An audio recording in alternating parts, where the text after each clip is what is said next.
আসসালামু আলাইকুম। Unique schooling এর আজকের ভিডিওতে আপনাদের সবাইকে স্বাগতম। আজকে আমরা যেই এতদিন ধরে যা পড়তেছিলাম এরই বেসিসে একটা ম্যাথ করার ট্রাই করব কেএমএপিরই। তো এখানে বলছে implement the following function with either NAND or NOR gates use only 4 gates f equals to a prime bd plus a prime cd plus b prime c d prime plus ab c prime d and d equals to acd। আচ্ছা, তো এখানে আমাদের একটা expression দেওয়া আছে, ওই এক্সপ্রেশনটাকে বলছে implement করতে হবে। আমরা যখন লজিক ডায়াগ্রাম আঁকতে হবে, ওই লজিক ডায়াগ্রামে আমরা শুধুমাত্র 4টা গেট ইউজ করতে পারবো। আর এই 4টা গেট অবশ্যই যদি NAND গেট দিয়ে করি 4টা গেটই NAND গেট হতে হবে, আর যদি NOR গেট দিয়ে করি 4টা গেটই কি হতে হবে, আমাদের NOR গেট হতে হবে। তাহলে আগে এই এক্সপ্রেশনটাকে আমরা একটু সিম্পলিফাই করে নিই। তাহলে সিম্পলিফাই করার জন্য এখানে আমাদেরকে এই যে ইকুয়েশনটা দেওয়া আছে, ইকুয়েশনটা দেওয়া আছে কোন ফরম্যাটে? এসওপি ফর্মে, এসওপি তে দেওয়া আছে। তাহলে আমরা যদি আগে এটার জন্য ট্রুথ টেবিলটা ড্র করি, তাহলে 4টা রো হবে, 4টা কলাম হবে। A prime B prime, A prime B, A B, A B prime, C prime D prime, C prime D, C D, C D prime. এখন এই জিনিসগুলো দিয়ে কি বলতেছে এ প্রাইম বি ডি ঘরে একটা 1 হবে, এ প্রাইম সি ডি ঘরে একটা 1 হবে, B prime C D prime ঘরে একটা 1 হবে, A B C prime D ঘরে একটা 1 হবে, আর এ সি ডি ঘরে একটা ডোন্ট কেয়ার চিহ্ন সিম্বল হবে। তো আমি যদি বসাই এ প্রাইম বি ডি ঘর কোনটা, এটা আমাদের এই সারিতে এ প্রাইম আছে, এই সারিতে এ প্রাইম আছে, তাহলে বি ডি কোনটা আমাদের এ প্রাইম বি। আচ্ছা, এ প্রাইম বি হচ্ছে এইটা, আমার এ প্রাইম বি আছে, তাহলে এ প্রাইম বি হচ্ছে আমার এইটা, আর ডি লাগবে, ডি এইখানেও আছে এখানেও আছে, তাহলে এখানে একটা 1 দেব, এখানে একটা 1 দেব, তাহলে এ প্রাইম বি ডির কাজ শেষ। এবার আসি এ প্রাইম সি ডি, তাহলে এ প্রাইম সি ডি, এ প্রাইম সি ডি, তাহলে এ প্রাইম সি ডি, আর এখানে তো একটা 1 আছে। তো কিভাবে হচ্ছে আশা করি এগুলো বুঝতে পারার কথা, আমরা এতদিন ধরে যেহেতু সলভ করতেছি এগুলা। কারণ দেখেন এইখানেও কিন্তু এই সারিতে এ প্রাইম আছে, এই সারিতে এ প্রাইম আছে, আর সি ডি এখানে আছে এখানে আছে, এই কারণে এখানে একটা 1 হবে, এখানে একটা 1 হবে। আচ্ছা, এরপর আসি বি প্রাইম সি ডি, তাহলে বি প্রাইম কোথায় কোথায় আছে? এইখানে বি প্রাইম আছে, এখানে বি প্রাইম আছে, তাহলে এই এরপরে কোথায় হবে? আমাদের কি দরকার? C D prime. এখন দেখেন সি ডি প্রাইমের কলাম হচ্ছে এটা, তাহলে 1 কোথায় কোথায় বসবে? এখানে একটা 1 বসবে, এখানে একটা 1 বসবে, তাহলে দেখেন তো B prime C D prime, B prime C D prime হইছে। আচ্ছা, এবার আসি A B C prime D. A B লাগবে আগে, এ বির সারি কোনটা? এটা আমার এ বি। এরপর কি লাগবে? C prime D, C prime D এর ঘর কোনটা? এইটা, তাহলে 1 বসবে কোথায়? এইখানে। আর ডোন্ট কেয়ারটা কোথায় বসবে? এসিডি তে। এসিডি কোনটা? সিডি এর ঘর তো এটা, আর এ কোথায় কোথায় আছে? এখানে একটা এ আছে, এখানে একটা এ আছে, তাহলে এসিডি হচ্ছে এই দুই জায়গায় হইতে পারে। তাহলে এটা হচ্ছে আমাদের ট্রুথ টেবিল ড্র করা শেষ। এখন যদি আমরা এখান থেকে সিম্পলিফাই ইকুয়েশনটা বের করা ট্রাই করি, তো সিম্পলিফাই ইকুয়েশনটা আমরা কেমনে বের করতে পারি? আমাদেরকে আগে কি করতে হবে? একটা কোয়াড বানাইতে হবে, তাই না? এখন দেখি আমরা কোয়াড কেমনে বানাইতে পারি। এখন আমরা একটা কাজ করতে পারি, এটাকে যদি 1 কল্পনা করি, এটাকেও যদি 1 কল্পনা করি, দেখেন তো এখানে কোনো অক্টেট হয়? অক্টেট হয় না, বাট কোয়াড গঠন করা পসিবল। এই 4টা মিলে একটা কোয়াড, এই দুইটা আর এই দুইটা মিলে একটা কোয়াড, তাহলে আমাদের কোয়াড হয়ে গেল। এখন যদি আমরা ইকুয়েশনে যাই, তাহলে f ইকুয়ালস টু কি লেখা যায়? f ইকুয়ালস টু লেখা যায় হচ্ছে, যদি আমরা ফার্স্টে এই 4টার জন্য কল্পনা করি, এই সারিতে কি কমন আছে? b কমন আছে, এই সারিতে b কমন আছে, তাহলে লিখলাম b। এই কলামে কি কমন আছে? d কমন আছে, এই কলামেও d কমন আছে, তাহলে লিখলাম কি? d। যেহেতু এসওপি ফর্ম, আমি প্লাস চিহ্ন দিলাম। আচ্ছা, এবার আসি এই দুইটা আর এই দুইটা, এই দুইটা এই সারিতে অবস্থিত, তাহলে এই সারিতে a প্রাইম আছে, এই সারিতে a আছে, তাহলে হয় না। এই সারিতে b প্রাইম আছে, এই সারিতে b প্রাইম আছে, তাহলে কমন যাচ্ছে কি? b prime. আর এইখানে এই কলামে সি আছে, এই কলামেও সি আছে, তাহলে কি যাচ্ছে? আমার সি যাচ্ছে। তাহলে এইখান থেকে আমি সিম্পলিফাই কৃত ইকুয়েশনটা কি পাইলাম? f equals to bd plus b prime c, bd plus b prime c। এখন এই জিনিসটাকে আমরা যদি NAND গেটের মাধ্যমে ড্র করার ট্রাই করি, বলছে NAND অথবা NOR গেট, তো আমি প্রেফার করি এসওপি ফর্মের জন্য NAND গেটটা, আর পিএস ফর্মের জন্য আমরা দেখাবো NOR গেট দিয়ে, ঠিক আছে? তো আমি যদি NAND গেটে একটু যদি এটাকে আর একটু সিম্পলিফাই করি, NAND গেটে একদম কনভার্ট করে নিই, আমি একটা কাজ করতে পারি, bd plus B prime C whole bar যদি দিই, তাহলে এখানে যদি আমি বার চিহ্ন দিই, তাহলে কি হচ্ছে ব্যাপারটা, বিডি বার ডট, আচ্ছা ডাবল বার দিলাম, ডাবল বার দিতে হবে, না হলে তো সেম থাকবে না। তো একটা বার উঠে ফেললাম, একটা বার ভাঙার কারণে এখানে পরটা কি হয়ে যাবে এন্ড, আর B bar C whole bar আর উপরে ফুল বার। তো এই জিনিসটাকে যদি আমি যদি আবার সার্কিট ডায়াগ্রামে আঁকা ট্রাই করি, এটা হচ্ছে আমার বি এর জন্য, আচ্ছা আমার কি লাগবে, বি বার লাগবে, তাহলে আমি একটা ন্যান্ড গেট দিয়ে বি বার বানাই ফেলি। এগুলো কিভাবে বানাইতে হয় এগুলো আমরা সবাই পারি। এটা হচ্ছে আমার বি বার, আর কি লাগবে আমার, সিডি লাগবে। তো এটা হচ্ছে আমার সি, এটা হচ্ছে আমার কি ডি। তাহলে আগে আমার কি লাগবে, বিডি, এখান থেকে বি থেকে গেল, ডি থেকে গেল, কি দিয়ে বানাবো আমি, ন্যান্ড গেট আছে, এই যে বিডি ন্যান্ড আছে, তাহলে এটা হচ্ছে আমার কি বিডি ন্যান্ড। আচ্ছা এবার বি বার সি, এটা হচ্ছে আমার বি বার, এটা হচ্ছে সি বার, ওরাও কিভাবে আছে, ন্যান্ডে আছে, তাহলে বি বার সি। তাহলে ওরা আবার পরস্পর কিভাবে আছে, ন্যান্ডে আছে,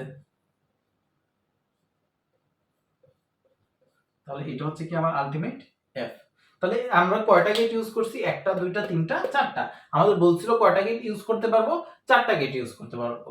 তাহলে আমরা আশা করি আমাদের প্রবলেমটা একদম ফুললি সলভ করতে পারছি। তো এখন আমরা পিওএস ফর্মের মাধ্যমে দেখব কিভাবে সলভ করা যায়। আচ্ছা পিওএস ফর্ম, তাহলে এখানেও আমি আবার যেহেতু চারটা ভেরিয়েবল আছে, চারটা ভেরিয়েবলের জন্য 16টা ঘর বানাই ফেলি।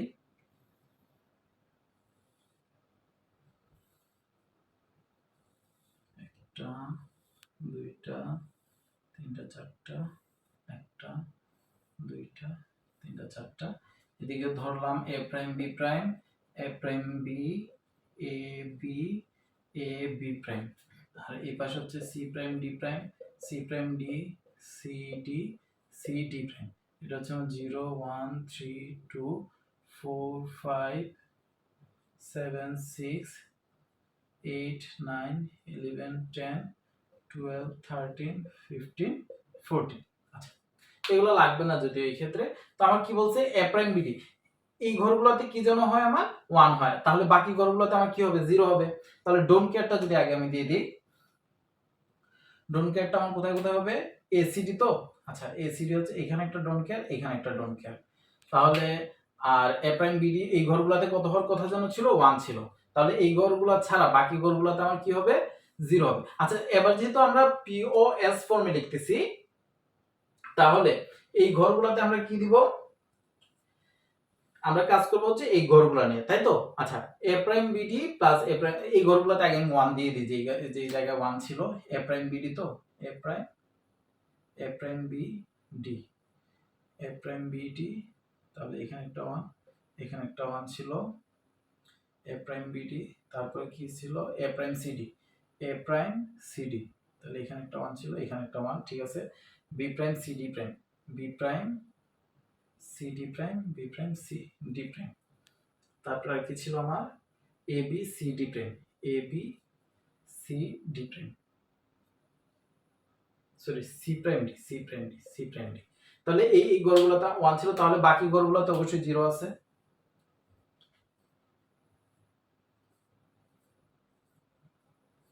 তাহলে এবার আমরা যেহেতু পিওএস ফর্ম নিয়ে কাজ করতেছি, ফার্স্টে আমরা কোন ইকুয়েশনটা বের করব, এফ প্রাইম, অর্থাৎ এসওপি ফর্মটাই বের করব, বাট কাকে নিয়ে, 0 কে নিয়ে বের করব, কাকে নিয়ে, 0 কে নিয়ে বের করব। তাহলে দেখি 0 গুলা কি ইউজ করে কোনোভাবে অক্টেট বানানো যায় কিনা।